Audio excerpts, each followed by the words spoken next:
Welcome to the show. So Tyson, thank you again for making time today. I know even though we are under this season of our lives, we happen to be busier than ever because we are just doing so much, right? Yeah, unbelievable how busy I am right now. It's like, your square footage of your apartment, you walk through the whole thing when you're on the phone, you're in meetings, you're doing this and that. But it's like, I feel like I walk 10 miles a day because I'm on the phone doing interviews like this. I'm doing, Zoom calls for, my next production. Correct. It's hectic, man. It's more hectic than normal life has been for me. Yeah, and you're one of the lucky ones, and I think it's because of the consistency. I always talk about people being consistent in life, and you're one of those lucky ones because of your consistency through your career that you are now promoting a new cologne. If I'm pretty sure, fragrance. you're promoting a new TV show on Netflix. I think You're TV show getting ready to come. you're promoting all these things, and people. Hand sanitizer, sunglasses. You're promoting all these things, but it's because you not only you being consistent, but I think that most people, I want people to understand, I think, of how you've kept clean your image, and you've done the right things when you needed to, and I think that is something that a lot of people need to learn today, especially with social media. You get a little bit of attention, and all of a sudden you start doing all these crazy things, and then 5 years later on, you find out, oh, remember when you did this? Oh, well, here you go. And one of the things about you, man, is your career has been, at least to me, somebody that I model since I was 16 years old, to see someone do the things you've done and do them in a way where you've kept yourself clean, but more importantly, you've made a change. Even though, see, you don't have to be always criticizing people to make changes. You can be clean and be consistent and make changes. Yeah, you definitely can, because I think one thing that I was always worried about is my image and how it's portrayed, and not to portray where and the era that I came from. Because I grew up in New York City, and I also grew up in Jamaica, and those two places, a lot of hardship, a lot of crime, a lot of violence, but although I walked through those streets every day, I wasn't a punk. You know what I mean? So there was no way that I was going to get into the industry and then change and forget where I came from. I still that tough kid, from the Bronx in Jamaica, just smart about how I move, and I think a lot of people, they get on, meaning they get in the industry and they change and they become somebody they're not, Correct. And then, like you said, 2 to 5 years later, they look back and somebody pulls their card and say, "Look, you did this." Yep. Which now hurts you for any future endeavors. So I always kept out of that kind of circle and just kept to myself. I'm kind of a loner. I don't have a whole lot of friends. And I don't mind. So for me, this whole pandemic, I was already locked in myself. The night that you saw me at Elo's event, which was your fashion show kickoff, it was rare that I came out. Yeah. So for me to come out and then on top of that jump on stage. I tell you, man, I was just happy to see you there because we were bringing the U.S. Bikini Championships. The pageant. All those girls were coming in. We had some amazing designers. I mean, I was very blown away. Yeah. And then all of a sudden, here's Tyson Beckford, and I'm like, okay. Yeah. And Elo's. And like I said, I had not planned to go, and then Elo called me and said, "Hey man, just drop by." And I said, "You know what? I need to get out of the house for a little bit." So sometimes I do that, and it was very inspirational for me to see young people doing what I did so many years ago, and still. When I got there, I felt the energy. I felt like I was back in my heyday. So for me, it was very encouraging, because sometimes I need to get out of my headspace and get into and see what everyone else is doing. And it was good to get out, and finally run into you again, and then not knowing your full story and seeing where you came from and where you are now. I mean, that's amazing, man. I really salute you. You're a brave man, and cancer is so detrimental to people's health and the well-being, and some have gone to the distance you've gone and never came back. Come back. yeah, so for you to come back and to be healthy like you are now, oh my God, I'm so proud of you, man. Really, you are the poster boy right now. Well, listen, that's my goal, is to show people. I'll be 13 years cancer free on July 11th of this year. I'm doing a Bless big, you. Bless you. I'm doing a big live streaming celebration, live streaming, of course. And but I would say that when you got on that stage and you share some words, because Yeah. you got on that stage and you went into hosting mode, man. It felt great to watch. You To, know, it's so natural when you just have it and it kicks in. it kicks in, and Gary is my boy. Gary is the guy that does all my production behind the scenes, and he's the one that does my hosting when I'm not hosting, right? And man, you could see how he got nervous. He's an entertainer, and he got nervous because he's like, wait, I'm on stage with Tyson Beckford. And here's the thing, man, I understand that we try not to think about it that way, but there's certain people that look up to me or you or anyone else, that people that see us in a specific light, right? So he saw that. And what I love was you started talking about charity. You started talking about giving back. You started talking about Yeah. It's children with important, cancer. man. It's important. What's your experience been with children with cancer? You kind of share some words, Well, but I you. mean, I got pulled into it by Ralph Lauren St. Jude's Children's Hospital. So for me, it's I think it's a little bit easier for us to understand adults suffering, but it's so hard when you see as a child, like a 3, 4 year old, and then when you talk to the doctor and the doctor says, look, this kid's maybe got 2 years left or maybe a year left. I mean, it hurts because then you now got to go in that room with that child and pretend like everything's Fine.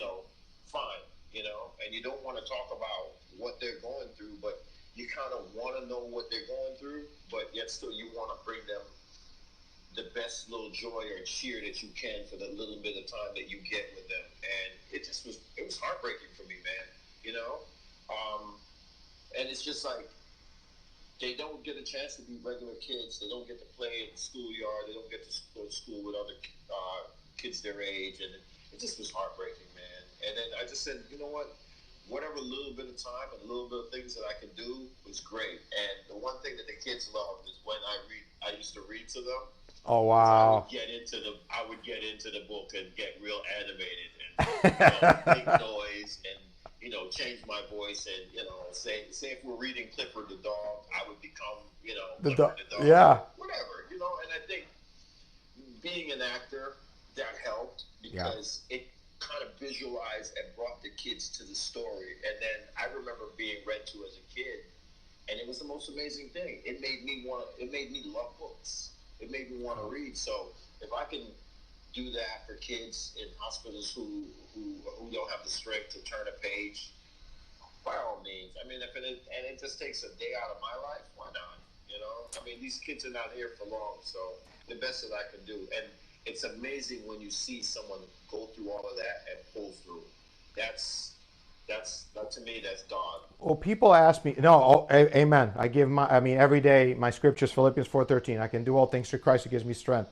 Right. And I say, people always ask me, why did you do children with cancer? When I was going through chemo, Tyson, I was praying about, what is my purpose? Why am I going through this?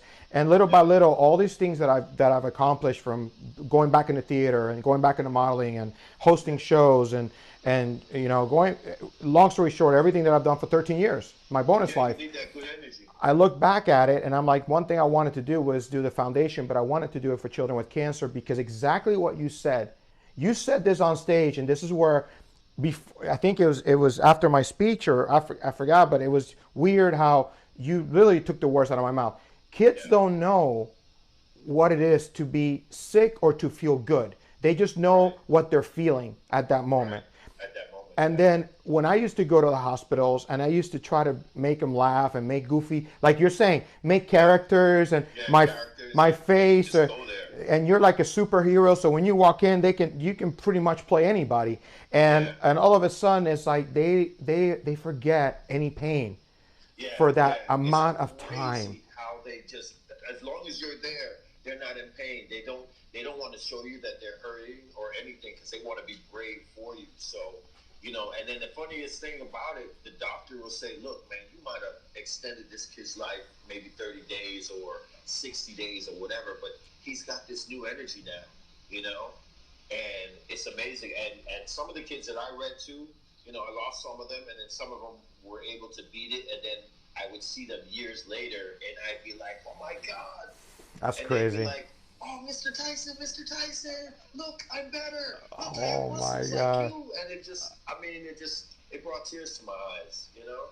Well, And that's why I love kids so much that because that could have been my kid, that could have been my nephew, that could have been my niece. It could be somebody that we know, you know?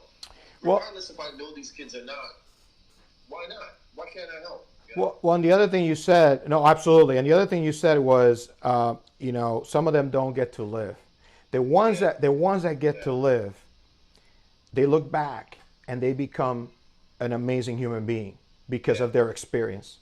So it's like we have this one moment that we can say, let me get you through this. If I can get you through this, the other side of it, you won't regret your childhood because you'll become somebody very amazing, unique. Human being. Yes. And the world needs a lot of that, you know. Exactly. Hopefully, after this pandemic has slowed down a bit, people will realize, the ones who have made it out of this will realize, yo, I'm amazing. I made it through that. I made it through this. I can do anything. And I always tell people, like, yo, if you could, this is a great time right now for you to rebuild yourself, reinvent yourself, to just come back as a different person, you know, a stronger individual. Whether you're helping first aiders or you're being a part of the movement of wearing masks, or you're out protesting, or whatever you're doing that's bettering yourself and others around you, because we're all in this together. You know, and some people, I don't know what they're thinking, but they think they run this by themselves, and they're worried about wearing a little piece of cloth over their face. I mean, it's extending your life. Yeah. Which, you know, and a lot of people need to start listening to the scientists and the people that have spent their whole entire lives doing this. Correct. Meanwhile, you know, you had a job or whatever you were doing. This is what these people do for a living. Correct. Okay. This is what they know the difference between, you know, a virus and a cold. Okay. You just need to listen to these people because they know what they're doing. It's like I always tell people, are you going to jump behind a plane? I mean, the seat of a plane and start flying it because you think you know? Or you're going to let a professional do it? That's a good analogy. I'm going to let the professional. Yeah, I'm going to let the pilot go for it. Doing this for a long time, you know? And I tell people, like, you really just got to stay focused, create something, create a new business, because I notice I have a lot of friends who are in nightlife. There's not going to be. There's nothing. I had to tell a friend of mine the other day, brother, there's not going to be a nightlife for a very long time. But right now you have a son to feed, and this guy's really smart. He's very very good with computers and things like that. So I told him, I said, this is the best time to take an online course, get yourself certified, and you know, you're worried about being a doorman at a nightclub that you don't own. Correct. And you're going to sit there and interact with thousands of people every night, and can bring this thing home to your children and your lady. That's a great. Come on now, bro. You got to use your head. You're a very smart man. Come on. That's a great analogy. Worry about the party life and worry about what the future holds, because you know, computer programming and all of that is what's needed now. Because look at everything. We're talking on Skypes, FaceTime. This whole studio. Talking on Zooms, and everyone wants a faster internet. You know, all those things are happening now, and I think that's what's going to propel us all into the future. That the strong are going to make it out of this.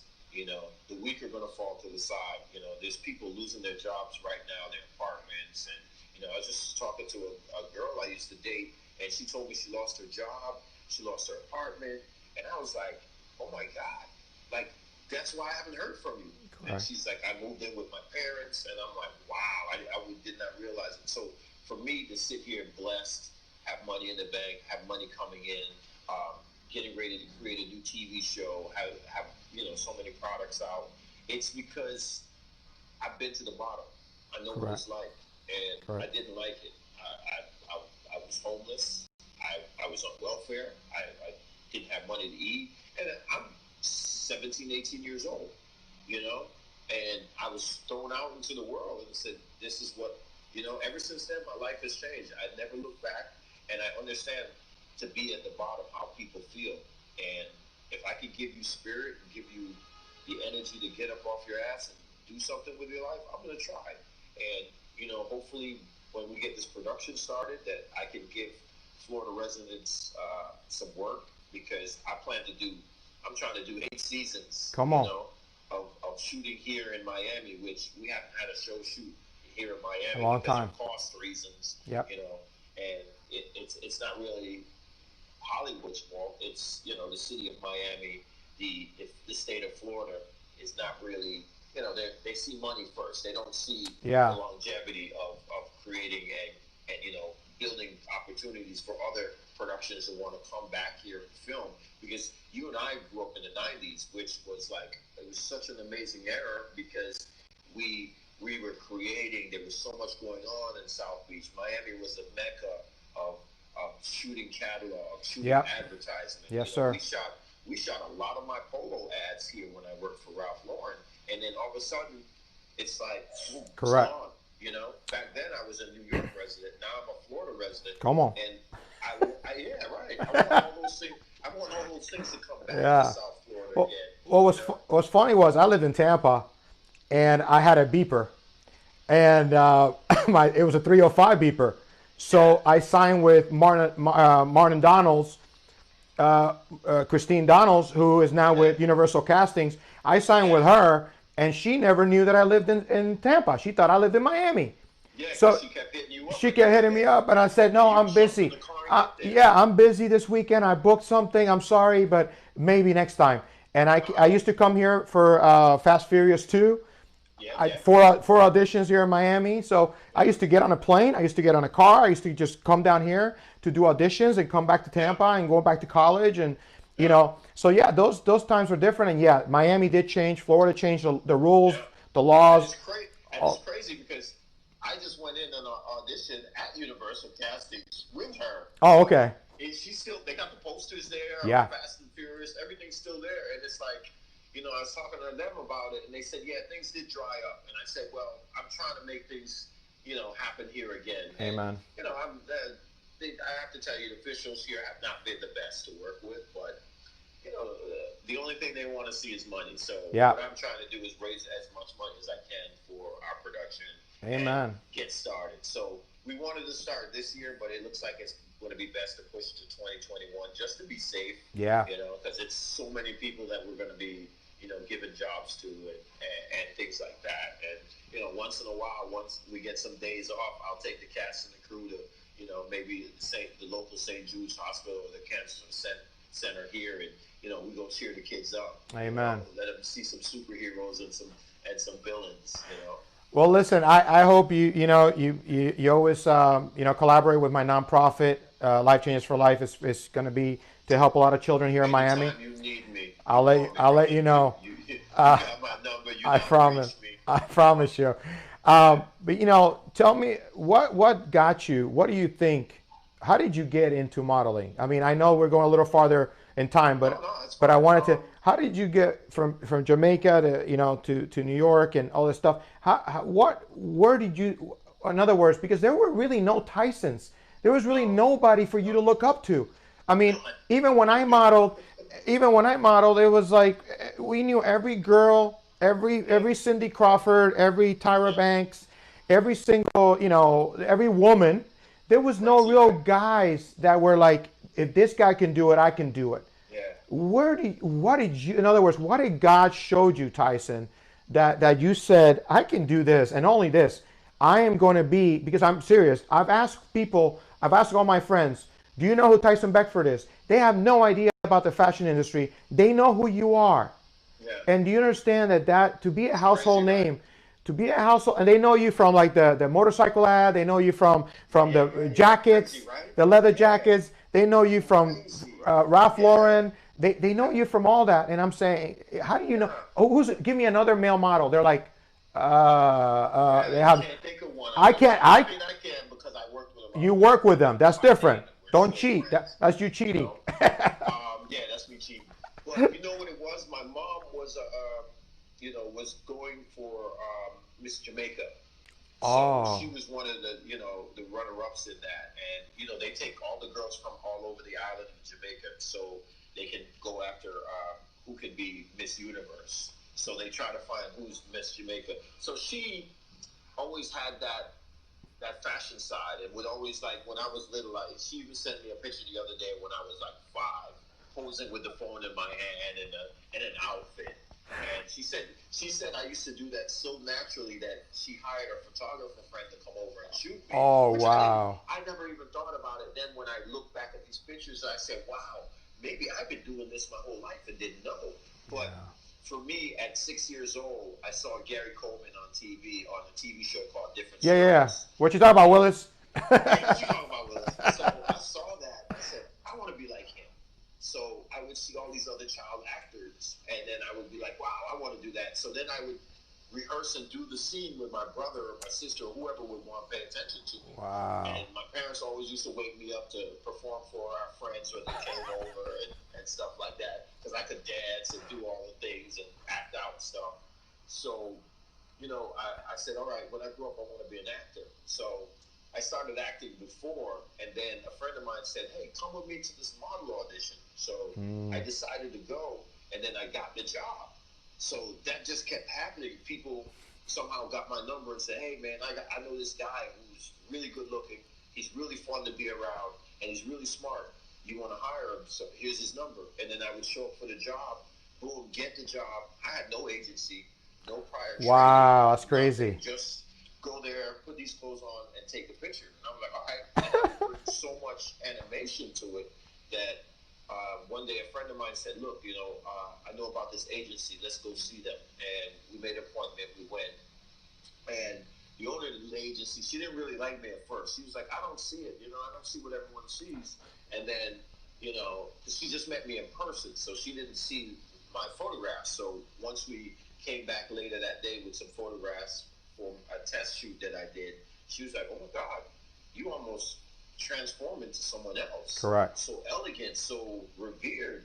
So then she signed me and then started to send me everywhere. She sent me to see some photographers who then sent me to see Ralph Lauren. And then immediately I got, I was hired, Wow. and it just kept going. And I kept doing like commercials, music videos, because I just didn't want to just do print stuff Correct. or runway, because print and runway was not really my thing. I didn't think I was good at it, but I would get out there and walk, and they would say, "You have such attitude." You did.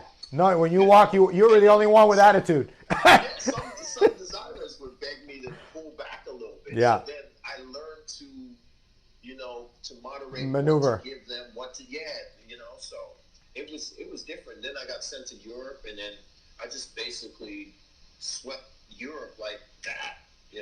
So I was basically like the Michael Jordan of fashion. You were. And then I decided that, okay, I've had enough. Now I just want to do movies and produce. And so for the past 12 years, that's what I've been doing. Amen.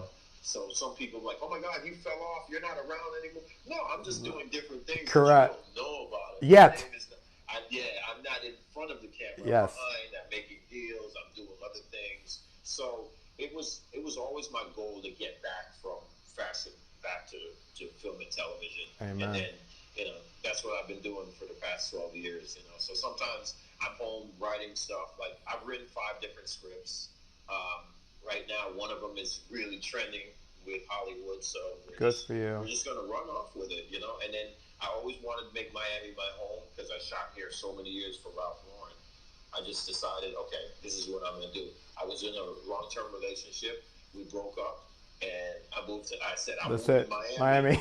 Yeah, and that was it. And I never looked back. And I love New York City, but Miami's not my home. Amen. New York will always be in my heart, but I see so much that can happen here in Miami. Me too. That it's such a gold mine, and it's all about hiring the people around who want to be a part of it. Because you meet people once you start filming, people say, "Oh man, can I jump in it?" And I'm always like, "Really? You think you can do it?" I'll throw somebody in, just to put them on blast to see if they're willing to do it and to let them see it's not that easy. It's not easy. If you have the skill and the know-how and the drive is the most important thing, because there's some days when, I mean, even I don't feel like getting up and getting out of bed, right. But you know what?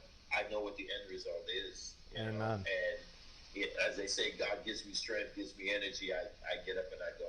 Amen. Well, listen, just forward with that. One question I ask all my guests is to give me one word. So now that you mentioned all that, that's perfect. What is one? Maybe it could be a unique word. Maybe it's a Tyson word. Maybe it's not even a word that exists, but it's something that you've been able to define in your life as something that gives you that drive and that passion and that hope. Because we know right now, Miami right now is on shutdown, man. We are shut down. Crazy. And literally, one of the things I always say, every time somebody asks me, how you doing? I say, man, I'm living in paradise. I'm blessed and highly favored. And it's not about the scene. It's just the feeling. Miami has a feeling, man. And the people here, the people that are here, there's such a feeling, man. You cannot compare, just like New York City, you cannot compare it to anywhere else in the world. And so for me, after making my life here for 12 years, it's been a blessing. But I like you, I want to build my foundation here. I want to build an office here for cancer awareness. I want to finish my projects, my script like you are, and my documentary and all these things here. I want to do it all here. So, and you should. And I'm praying all the right people come just like you are. We're here for you, man. So, what is one word? That I say, God. Okay. And let me tell you why. I'm not super spiritual to the fact where I go and preach on the street to other people and tell them, "Oh, you got to come to the church," this and that. It's within me, and I think it's within everyone else. It's a private thing that we all have with God. And a friend of mine said it today. God is good, and I just as long as you keep saying that in your head and you have that belief of God is good, I think things will work out for you. And because there's sometimes that things have happened, and I'm like, how is this happening for me right now? And I just keep saying, God is good. Amen. God is really good, and it brought me and you together. Yeah. It brought me and Elo together, which me and Elo were models back in the Milan days. Elo has a story. Elo, if people don't know, Elo should have a feature film on his life. I mean, he should. Because he's so private too. His story is crazy. His story is crazy. I mean, I know him, and if he ever decides to do a movie, I would love to play him. I just got to get my hair. You got to get the hair back. Yeah. It's just a simple thing to say to yourself every morning and every night before you go to sleep. God is good. I trust in you, and I'm just going to let you take the wheel. Amen. And then the other one is Jesus. Yeah, absolutely. Jesus. Yeah. Let's do it. Jesus, Jesus. That's it. Well, listen, man, as I close here, first of all, I want to say thank you, number one, for last year. There's no words that I can give you to describe the feeling I felt seeing you on that stage, me taking on that stage, and just feeling the support from the community here in Miami. That was an absolute dream come true. It was packed in there that night. What a good night, man. It was. There's no words. I mean, I don't want to get emotional, but there's no words. I'm glad Elo invited me and got me out the house, and I got the nerve to jump up on stage and hang out with you. That was cool. And secondly, I know you're like me, man. We are working. We're just working for the future. Anytime you hit me, I hit you right back. Yes, you do, brother. Because there's a divine appointment. There's a divine appointment. So, so I want to say thank you for being you, man. Keep being you always. Be real, because you are real. I know you to be real too, and I know you're not. At no point do you put out a second face. You are who you are. 100% of the time that I've met you and I've talked to you, and that's why I love you. You're the same. And you got to respect that. A lot of people are changing tunes. Don't change. Crazy. Be you. So crazy to see it in front of your face. You're like, wow. Yeah. Be you. So as I close this show, and I thank Tyson for being here, The word that he used was God. And of course, if you know my story, I say my story is God's story. I've always defined it as God's story. I am the messenger. I am the instrument. I am the person that basically the actor in a script that God created for my life. When people say to me, why are you doing this and that? I said, because I don't want to be like anybody else. My best role in my whole life, like Tyson said he wanted to be an actor, so was I when I was a kid. My best role is to live my life to the fullest. There's no one else that can live that role because God didn't give them the gifts and talents that he gave me to fulfill the role. Yeah. You have to realize that in life, your life cannot be lived by anybody else. But are you living your life? Are you truly, stop looking at everybody else for 1 second and listen to your life. Like Tyson said, look at today and reinvent yourself. But here, I'll go even further than that. Forget reinventing yourself. Find yourself. Yeah. Find your yourself. Find your true self. Define who you are. Find out why is it that at 5 years old, at 6 years old, at 10 years old, you're doing some things and all of a sudden you forgot all about them. And later on in life, God shows you, this is why I gave you all that. At one point in my life, I'm going to use you. See, I thought my charisma and my looks and my hair and everything that I had back then was for me, and it wasn't. It was for God. It was God's story, because at 29 years old and then at 31, when my second battle, I had to realize that everything he had given me was because he wanted to use me. Last year, I was on stage fulfilling a dream, my first event for Lifechangers for Life. After my father passed away, my mom said, you need to do your own foundation, and I pushed through. And who shows up in my event? Tyson Beckford, someone that I looked up to when I used to model for many years. And I didn't even know that he knew about the event. But here's how God works. He just showed me that all I had to do was show up. All I had to do was believe. And here's what happens. God shows off. And when he shows off, man, you know it's all God. So thank you, Tyson, for that word, because I can define it purely in my life, that my story is his story. And for every single day that he gives me life, I made a promise to share the story. And like you, I will continue to be consistent in my story. God bless you, my friend. This has been another episode of Life Changes for Life. And like I always say, find hope, have faith.